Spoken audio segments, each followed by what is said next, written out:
Hi friends, I'm Sandeep Singh, and in this video I'm going to be talking about spaced repetition. So let's get started.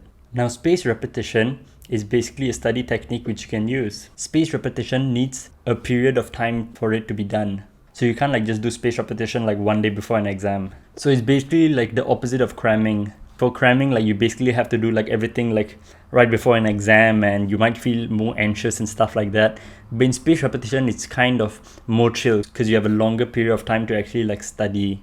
Now, in spaced repetition, there's this forgetting curve, and this theory basically says that when you have just learned something, you basically remember 100% of it. But after days go by, your memory power of the thing that you've read has now exponentially decreased. But if you read it again, maybe with some active recall techniques, if that is your thing, and I made another video talking about active recall, it's somewhere over there. But if you read it again, then your memory of the thing that you've read is now at 100% again, and then it will slowly exponentially decrease, and then if you read it again, you'll understand 100% of it again, and then it will exponentially decrease, and so on. And the peaks of the curve, they will grow further apart, because the more you read the thing again, the higher the chance that you're going to remember it for the future. You can use any way of using spaced repetition. So instead of using flashcards, you can just reread your notes over a period of time, and that is really fine.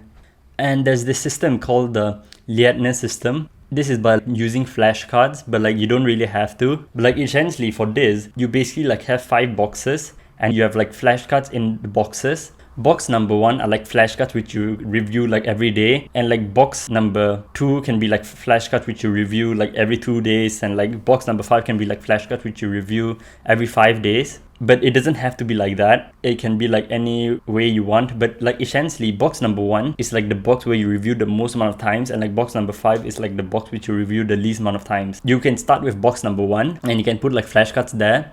And what you can do is try and use those flashcards and see the question of the flashcard, and if you're able to get the correct answer, then move the flashcard to the next box. And you do that with all your flashcards and stuff like that. So you keep on moving it to the next box and stuff. But if you get the answer for a flashcard wrong, then you have to move that flashcard all the way back to box number 1. But even if you don't want to move the flashcard to box number 1, you can just move it to one box back.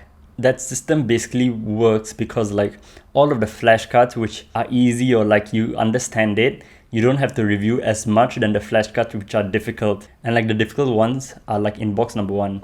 And now I'm going to tell you another thing which can use spaced repetition. There's a thing called a retrospective revision timetable, where essentially there's this timetable where on the left hand side you would basically write all of the stuff you want to read. So let's say we group it in terms of chapters.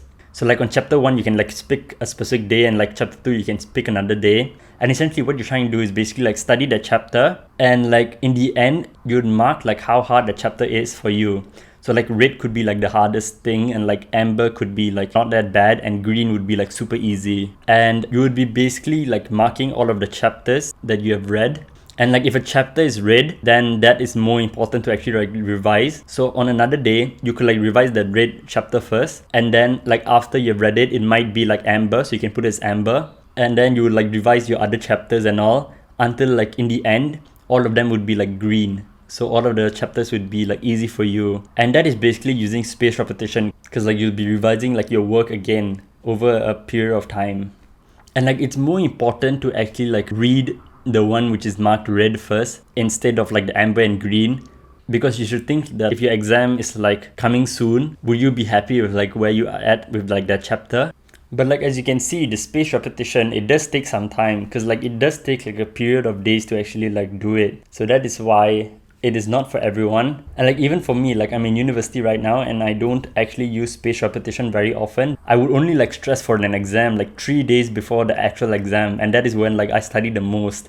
So that is why I can't really use spaced repetition. But if you do have a lot of time to actually revise your work, then spaced repetition might be good. And spaced repetition is tough, and that is why I feel the harder the study technique is, the more effective it is.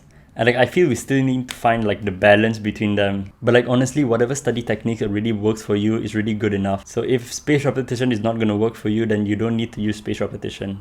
Alright, that's it for this video, and thank you for watching. Goodbye.